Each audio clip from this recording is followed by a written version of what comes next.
Hi, I'm LYNN MINICK with the National Employment Law Project.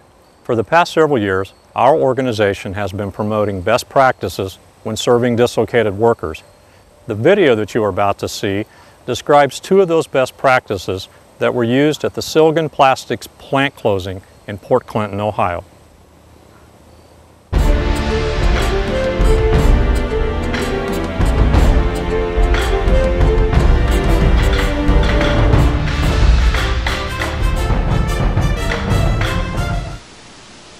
No, I wasn't shocked. Now, basically, I was relieved. Because like I say, Tim says, the last few years, it's been getting worse and worse. More work, less people. When you take, 150 jobs out of the economy of Ottawa County, of one of the major employers for the county, and you take those 150 people, they have families to look after, they have car payments, mortgage payments, those types of things. They have the support industries that support this plant. So there's a huge trickle-down effect above and beyond the 150 families who are directly affected by this closing. The overall economy of the county is affected because there are electrical service providers, plumbers, pipe fitters, those types of things, all that are employed out here as an as-needed base, a maintenance program, and that's going to be a hit for them also. But again, it goes back to the immediate response was the employees and the effects it's going to have on their families. So when you talk with the corporate officials about the closure of the plant, of course your mind goes to layoff aversion and it goes to the retention of the business. However, when they already have a schedule of reduction and they already have a plan of where the production is going to relocate, your focus needs to turn to the workers. And knowing that, getting to them quickly, providing the resources they need makes that transition more comfortable, and it helps those workers be more proactive, which has less impact on them as they're moving through the dislocation into employment and training programs, and then ultimately their next jobs.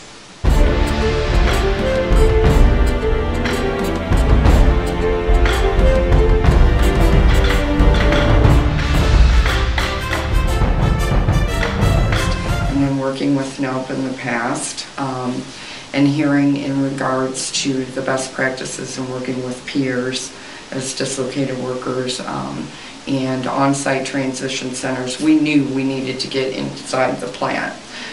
I know that when you talk to the corporate officials, you need to make the ask right away. It's very uncomfortable, but you need to be able to get in touch with those workers right away, and the best way to do that from some of the best practices are to be able to be on site if at all possible with a resource room and provide all those services that are available at your one-stop to make those available to the workers on their work site.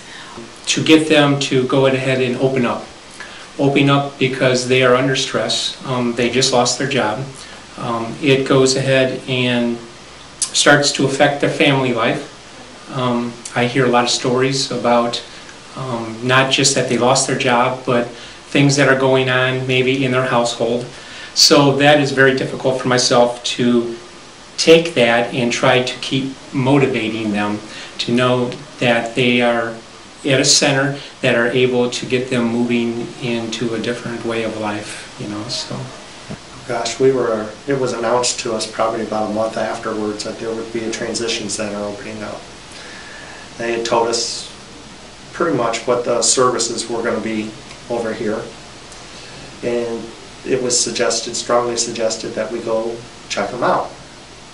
Came in, had a meeting with everyone, and gave us all their information and everything, and said they were going to be having an on-site transition center, and we should all take advantage of coming over here and getting started early, because you don't want to wait till the last minute. So I did. I was over here in March. I was one of the first ones to come over, and I actually was the first one to put my resume on the computer. So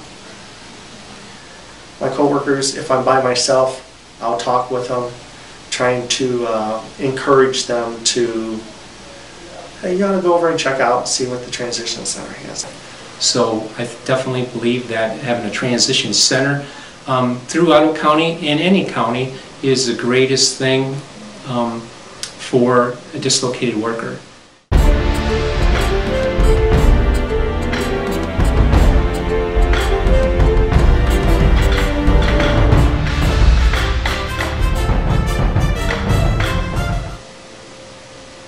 Disbelief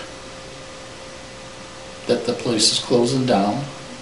Worked here forever, had relatives, whatever. Angry. Somewhat lost on what to do. Intelligent people. Very intelligent people. For the most part, men, the people I've talked to, they know they have to do these things, but they're afraid to because it's new. I tell them, make it an adventure. It's an adventure. It's a ride at Cedar Point. It's a new roller coaster. Check it out. You know, and I'm okay with it, so I'm going to just start a new chapter in my life. The difference between the transition center here and the difference between over there is that we can actually do basically similar things for them, okay? But it becomes more of a one-on-one. It becomes more on-one. The employee gets to know us because we are so close to that employee because we're right next door. Still, it's nice to have someone telling me to say, yeah, you're thinking the right way, you're going the right direction. And I hope the video helps you understand that there are better ways to serve dislocated workers, including the use of an on-site transition center and the use of peers. Both will help you have a greater participation of dislocated workers in your workforce development programs. If you would like to know more about NELP's best practices in serving dislocated workers or more about the National Employment Law Project, please visit our website at www.nelp.org.